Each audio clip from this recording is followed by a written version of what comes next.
네, 오늘 귀한 두 청년의 이제 셀의 인턴이 되어지는 청년들의 간증을 들었습니다.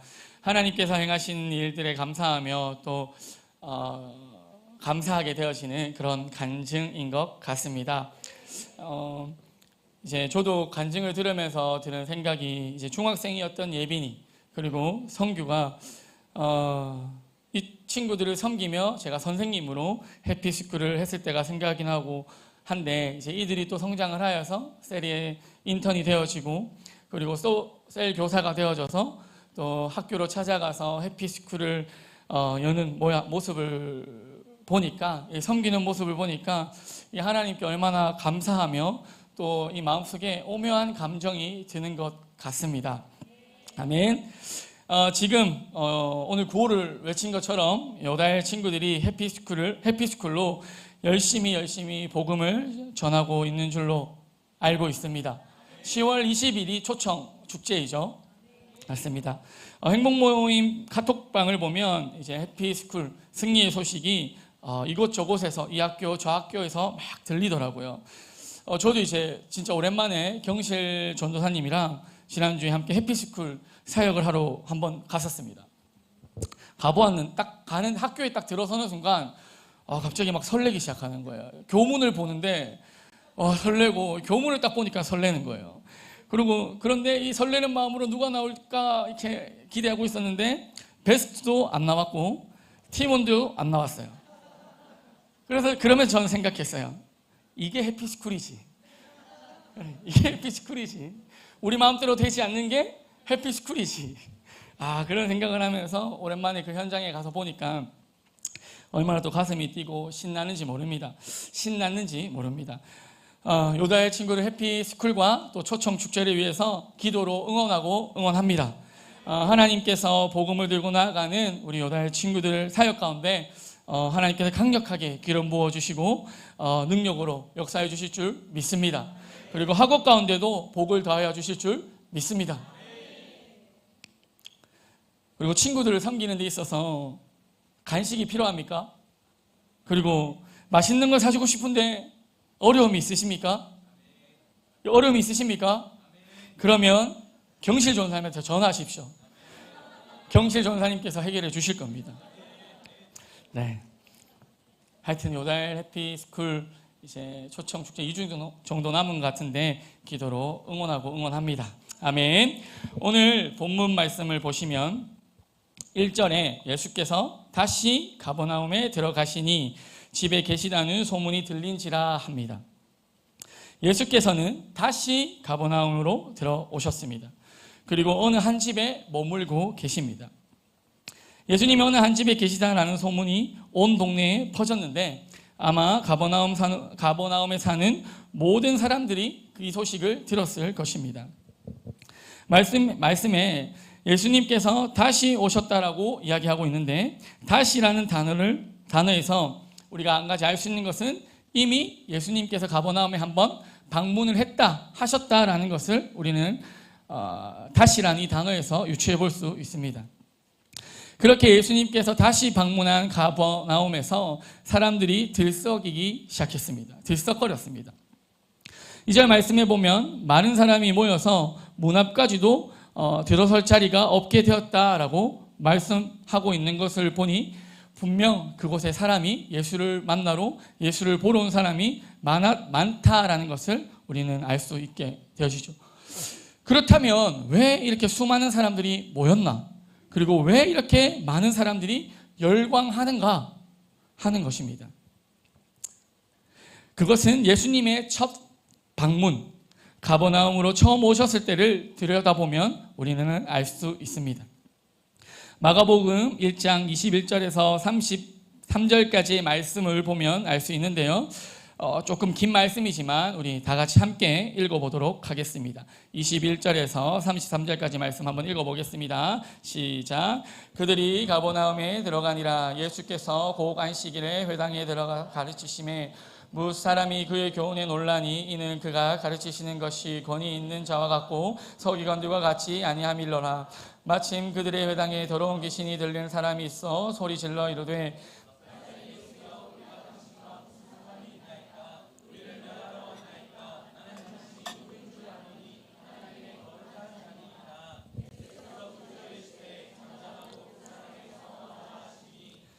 더러운 귀신이 그 사람에게 경련을 일으키고 큰 소리를 지르며 나오는지라. 다 놀라 서로 물어 이르되 이는 어찌미냐 권위 있는 새 교훈이로다. 더러운 귀신들에게 명한즉 순종하는도라 하더라.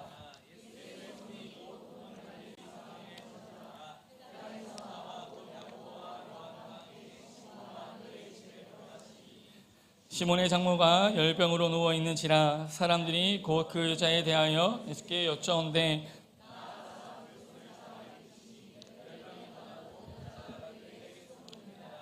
저물어 해질 때에 모든 병자와 귀신 들린 자를 예수께 데려오니 온 동네가 그 문 앞에 모였더라.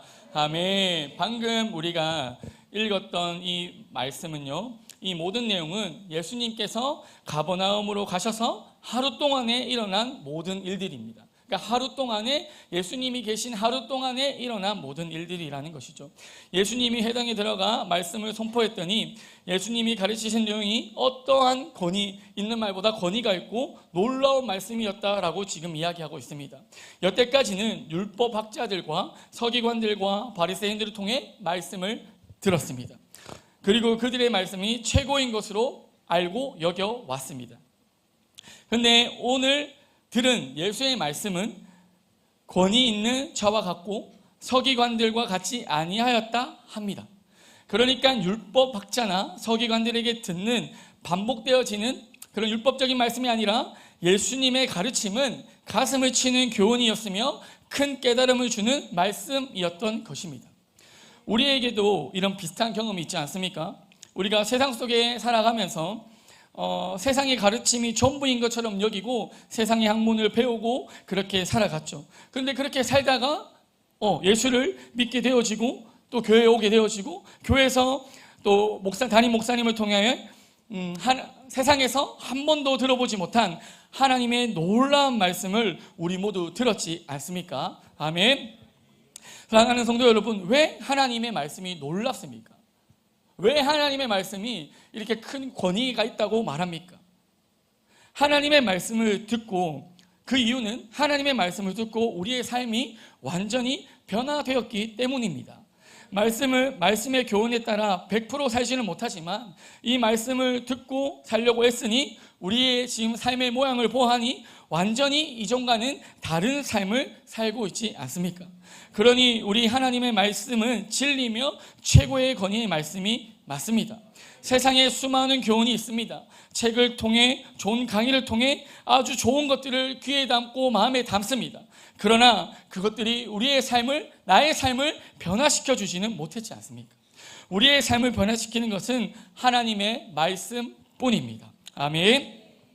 예수님의 말씀을 듣고 있는 회중들은 흥분했습니다. 한 번도 듣지 못한 놀라운 하나님의 말씀을 들었기 때문이죠. 이때 이 회당에 또 한 사건이 벌어집니다. 하나님의 말씀이 선포되어지고 있을 때 귀신 들린 사람이 등장합니다. 지금 예수님이 계신 곳은 회당입니다. 예수님이 안 계실 때도 저들로 하여금 하나님의 말씀을 듣고 선포되어지고 가르쳤던 곳입니다. 그런데 그곳에 지금 귀신 들린 자가 있는 것입니다. 저 당시에 그곳에 귀신 들린 자가 아주 많았다라는 것입니다. 그런데 성도 여러분, 귀신 들린 자는 어둠이라고 우리가 표현할 수 있겠죠. 귀신 들린 자는. 그리고 하나님의 말씀이 선포되어지는 회당은 빛이라 볼 수 있습니다. 그런데 지금 회당에 어둠과 빛이 함께 같이 공존하고 있는 것입니다. 성도 여러분, 빛과 어둠은 함께 공존할 수 없습니다. 그런데 지금 이 회당에는 빛과 어둠이 같이 공존하고 있는 것이죠. 무엇이 문제였을까요? 저들, 서기관들과 율법학자들과 바리새인들의 가르침이 진짜가 아니고 거짓이었다라는 것입니다. 거짓된 가르침, 거짓된 말씀에는 능력이 없는 것입니다. 그 증거가 무엇입니까? 진짜 빛 대신 예수님께서 그 사람에게 나오라, 명하니 귀신에게 나와라 명하니 귀신이 어떻게 됩니까? 떠나갑니다. 마가복음 26절 말씀을 읽어보겠습니다. 다 같이 시작. 더러운 귀신이 그 사람에게 격려를 일으키고 큰 소리를 지르며 나오는지라. 아멘. 빛이 비춰주면 어둠은 떠나가는 것입니다. 이 놀라운 일들을 사람들이 모두 보았습니다. 그러니 가버나움에는 소문이 나는 것이죠. 사람들이 이 소문을 들었기 때문에 열광을 하는 거예요. 놀라운 일이 일어났기 때문에 그렇죠. 그리고 시몬의 장모가 열병으로 고통당하고 있을 때 예수님께서 소문을 내밀어 일으키시니 바로 회복되는 역사도 이 하루에 일어난 것입니다. 성도 여러분, 예수님께서 이러한 기적들을 보이시는데 소문이 안 날 수 있겠습니까?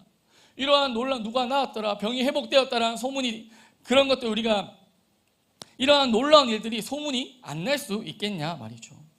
소문이 퍼지게 되었고 그 퍼진 소문으로 인해서 예수님께 사람들이 모이기 시작했습니다. 모든 아픈 사람들이 예수님 앞에 나와왔습니다. 정말로 많은 사람들이 나와왔습니다. 33절 말씀에 보면 온 동네가 그 문 앞에 섰다라고 말씀하고 있습니다. 쉽게 말해 가버나움 사람 전부가 나와왔다라고 볼 수 있는 것이죠. 그렇게 예수님은 사역을 감당하신 후 잠시 가버나움을 떠납니다. 그리고 오늘 본문 말씀을 돌아와서 예수님은 다시 가버나움으로 돌아오신 것입니다. 수요일에 돌아오셨는데 이 수일 동안 또 수일 동안도 예수님에 대한 그런 놀라운 이런 기적과 이적에 대한 소문이 또 얼마나 퍼졌겠습니까? 이전보다 아마 더 많은 사람들이 예수님을 궁금해하고 예수님을 만나고 싶어 했을 것입니다. 우리 세대로 이야기하면 SNS에 또 뉴스에 아주 난리가 났겠죠. 막 대서특필이 되고 막 놀라운 분이 나타났다, 막 이렇게 얼마나 광고가 됐겠습니까? 예수님이 모든 병을 고치시더라. 예수를 만나면 귀신이 떠나간다더라. 예수님을 만나면 진짜 행복해진다더라 하며 소문이 났을 것입니다. 다시 가버나움으로 오신 예수님의 소문을 들은 사람들이 모였습니다. 모인 사람 중에는 율법학자도 있었고 서기관들도 있었고 바리새인들도 있었습니다. 다시 온 그곳에 말이죠. 이들은 예수님을 보러 온 목적이 달랐습니다.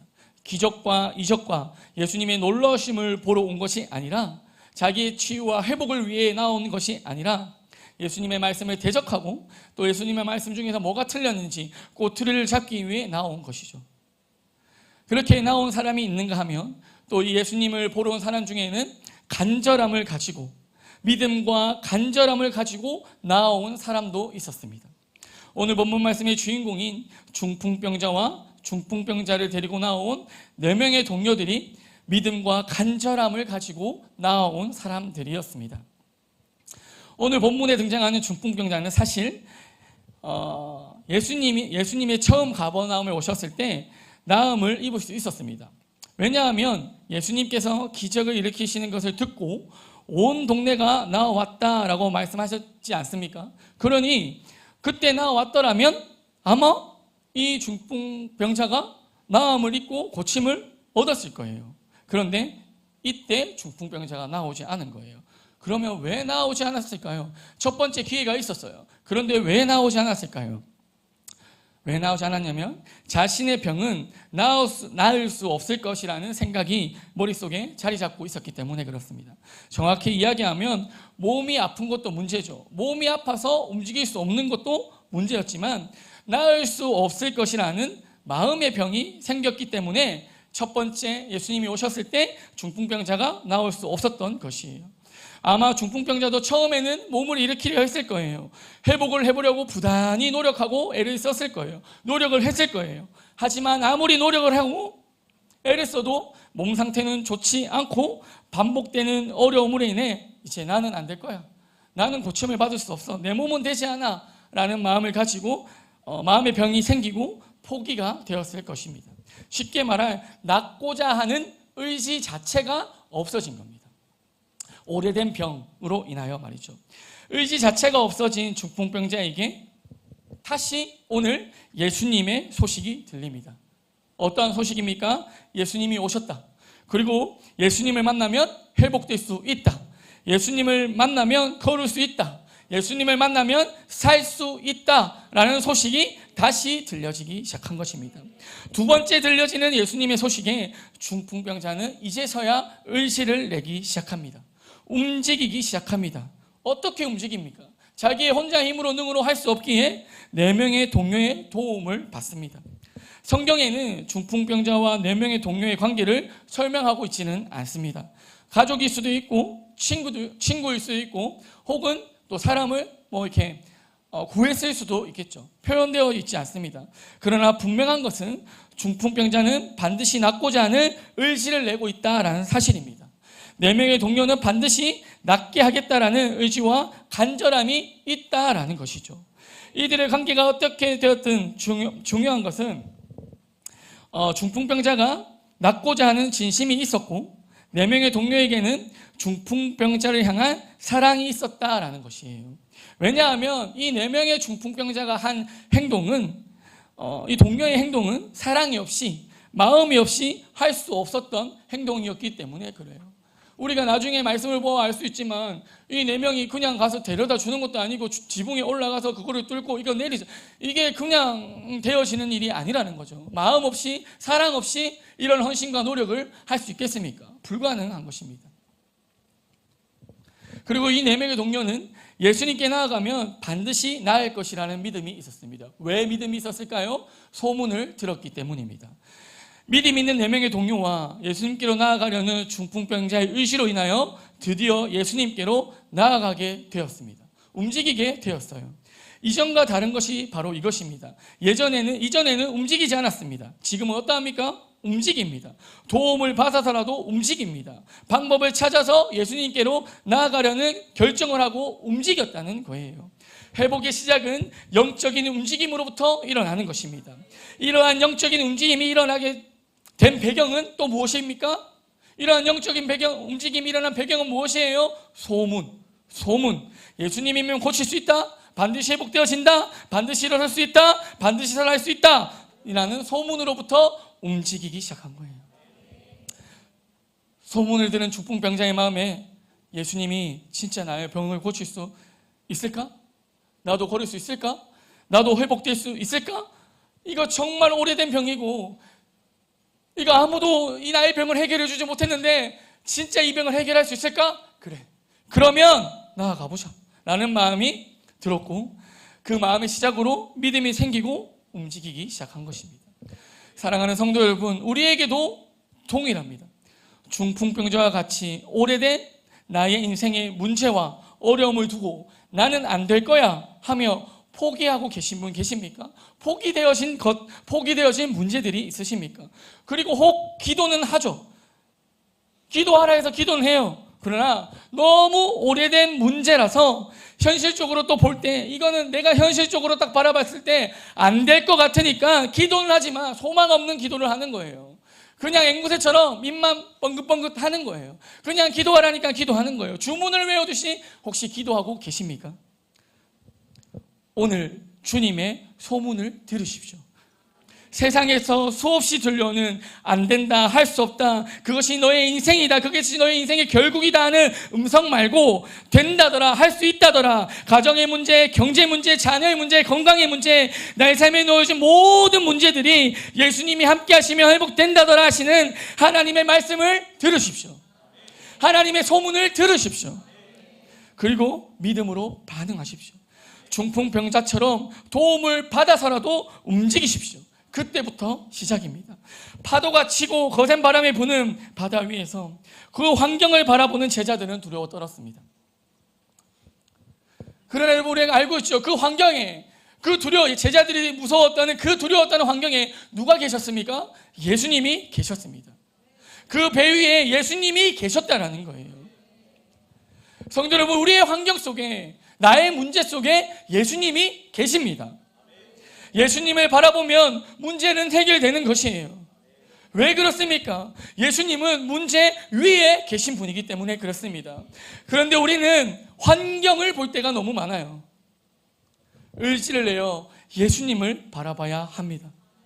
예수님을 바라보면 환경이 보이지 않고 환경을 바라보면 예수님이 보이지 않습니다. 우리는 예수님을 바라봐야 합니다. 몸을 움직인 중풍병자의 행보는 거침이 없어집니다. 의지를 낸 이 중풍병자의 행보는 거침이 없어집니다. 예수님만 바라보고 예수님이 계신 그곳만, 그 집만 바라보고 갑니다. 그런데 사실 도움을 받아서 가는데 중풍병자가 움직이기로 마음을 먹고 도움을 받아 나가는 이 상황 자체가 가기는 가지만 쉬운 상황은 아니에요. 왜요? 몸이 불편하잖아요. 불편한 몸을 이끌고 가야 하잖아요. 도움을 받아서 가야 되잖아요. 이게 쉽지는 않습니다. 어렵습니다. 침대를 메고 간다고 생각해 보십시오. 이거 혼자 걸어가는 것도 어려울 수 있는데 침대를 메고 걸어간다고 생각해 보십시오. 이거 쉽지 않습니다. 그런데 그 쉽지 않은 걸음을 가려고 의지를 내고 걸어갔습니다. 그런데 또 문제가 생겼어요. 2절 말씀을 한번 보면, 말씀에 보면 많은 사람들이 모여서 문 앞까지도 들어설 자리가 없게 되었는데 합니다. 두 번째 문제가 또 생긴 거예요. 의지를 냈어요. 도움을 청했어요. 그런데 예수님께로 나아갈 수 있는 방법이 없어진 거예요. 왜요? 사람들이 이미 많은 거예요. 도움을 내서 왔는데 예수님을 만날 수 없는 환경이 되어버린 것입니다. 엄청난 인파로 모인 그곳을 돌파해서 예수님을 만나러 가기란 사실 불가능합니다. 포기하는 것이 맞습니다. 이거 침대 이거 4명이 이어가지고 이걸 사람들 비키세요 이거 어떻게 합니까? 온 동네 사람들이 모였다고 하잖아요. 가버나움의 사람들이, 모든 사람들이 모였다고요. 포기하는 것이 맞아요. 불가능한 일이에요. 그런데 이 중풍병자와 4명의 동료는 아무 말을 하지 않고 다시 걸음을 옮겨서 행동합니다. 사실 이들의 걸음, 이들의 행동은 아주 비상식적입니다. 본문 4절 말씀을 다 같이 한번 읽어보겠습니다. 다 같이 시작.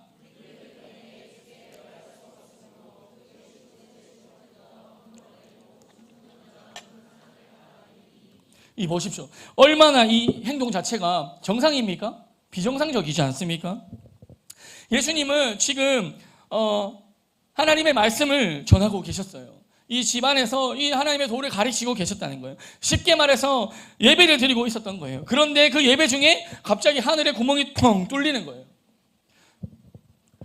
그리고 이 환경의 지붕은 우리 교회 같은 이런 지붕이 아닙니다. 팔레스타인 지방은 모두 흙집입니다. 흙으로 지은 지붕이에요. 그런데 그 지붕을 뜯었어요. 구멍을 냈어요. 그럼 어떤 일이 일어나겠어요? 흙먼지가 자국하게 일어나겠죠. 엄청 흙먼지가 날렸을 것입니다. 정말이지 너무 비상식적이고 너무 예의가 없고 너무 매너가 없는 행동이 분명합니다. 분명 이 행동은 어쩌면 하면 안 되는 행동이죠. 너무 반칙 아닙니까? 그리고 예수님을 만나러 온 사람들이 얼마나 많았습니까? 문 앞까지도 들어설 자리가 없다 했습니다. 이러한 상황 가운데 중풍병자와 4명의 동료는 최악의 행동을 한 것이에요. 그런데 예수님은 이 최악의 행동을 한 이들을 바라보는 예수님의 시선은 조금 달랐어요. 5절 말씀을 읽어보도록 하겠습니다. 시작.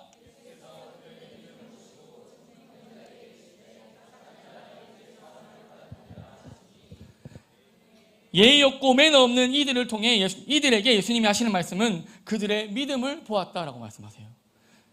성도 여러분, 예수님께서는 이들의 예의 없고 매너 없고 비상식적인 이러한 행동을 무엇으로 바라보고 계신 것입니까? 무엇으로 바라보신 것이에요? 간절함으로 바라보신 거예요. 간절함. 이들의 간절함을 믿음으로 보고 믿음으로 여겨주신 것이에요. 사랑하는 성도 여러분, 중풍병자는 분명 문제를 만났습니다. 자신은 회복될 수 없을 거야 라는 마음의 병, 그리고 진짜 육신의 어려움이 있었습니다. 그리고 예수의 소문을 다시 듣고 의지를 내어 나아갔습니다. 의지를 내어 나아갔어요. 그런데 수많은 사람들로 인해 예수를 만날 수 없는 또 상황의 문제, 한계를 만나게 되어버린 거예요. 애를 썼지만, 의지를 냈지만 한계를 만나게 되어진 거예요. 이 상황, 우리의 삶 가운데도 나타나는 일들입니다. 예수를 믿었습니다. 예수님을 영접했습니다. 예수님을 믿으면 행복해진대요. 참 행복! 무조건 행복해진대. 그런데 참 행복이 온다고 들었어. 참 행복할 거야 라고 말하는데 나의 삶 가운데는 아무런 변화가 일어나지 않는 것 같이 느껴지는 거예요. 그리고 오히려 더 큰 고난이 찾아오는 것 같고 더 큰 문제가 찾아오는 것 같이 느껴질 때가 있다는 것입니다. 중풍병자가 4명의 동료의 도움으로 예수께 나아가려고 했던 것처럼 나도 의지를 내어 움직였어요. 의지를 내어 나와왔어요. 의지를 내어 주님을 믿었고 예수를 믿었고 주님 앞에 나와왔어요. 그런데 다른 문제들이 터지고 문제가 내 앞을 가로막고 한계를 만나게 되어지는 것이죠. 그게 우리의 삶의 모습 아닙니까? 반복되는 한계를 경험하며 생각과 예수를 믿으면서도 생각과 마음이 복잡해지는 것입니다. 그러나 성도 여러분, 우리가 기억해야 하는 것이 있습니다. 하나님은 우리의 한계 위에 계시다라는 것입니다. 한계를 뛰어넘으면 그 위에서 하나님께서 축복의 문을 여시고 우리를 기다리고 계신다라는 것입니다. 그렇다면 질문이 있겠죠. 그럼 한계를 어떻게 뛰어넘을 수 있습니까? 어떻게 한계를 뛰어넘을 수 있습니까? 어떻게 문제를 뛰어넘을 수 있습니까? 그 방법은 바로 중풍병자가 나왔던 것처럼 간절함으로 나아가는 것입니다. 중풍병자는 자신의 몸으로 할 수 없는 한계를 모두 돌파해 버립니다.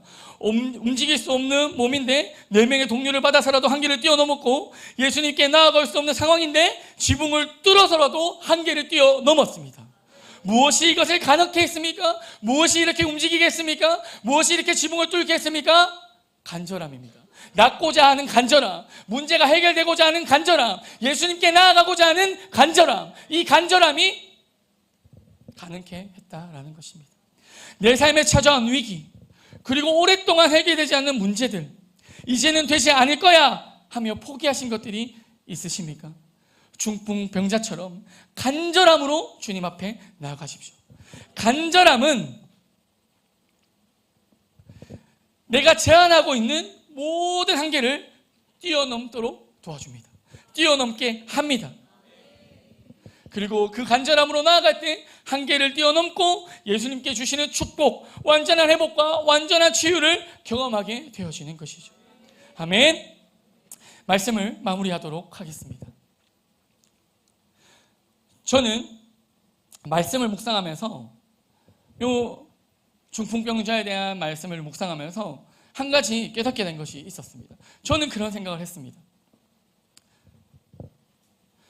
분명 중풍병자가 예수님께로 수단과 방법을 가리지 않고 나아갔습니다. 그렇죠?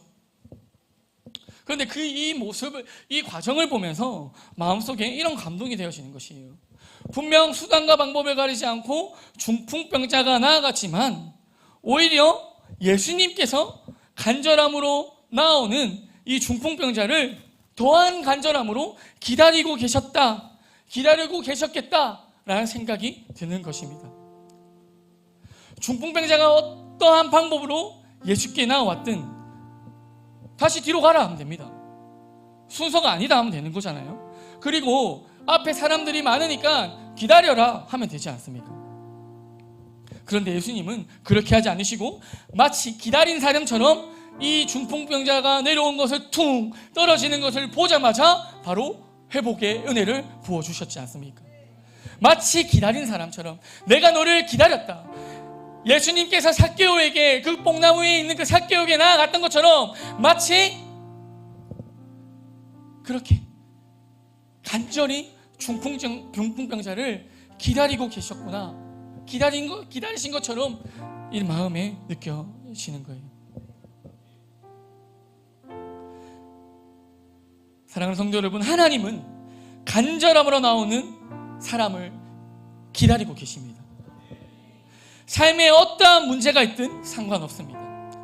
한계를 만날 때 하나님은 당신에게 나오기를 오히려 기다리고 계십니다. 왜 기다리고 계실까요? 회복을 주시기 위해서, 치유를 주시기 위해서, 나음을 주시기 위해서, 위로를 주시기 위해서 기다리고 계십니다. 저의 모습을 돌아보았습니다. 한계를 만날 때 하나님을 바라보기보다는, 하나님 앞에 간절함으로 나아가기보다는 환경을 바라보고 두려워하고 또 환경으로 해결하려고 하는 나의 모습을 보고 발견하게 되었습니다.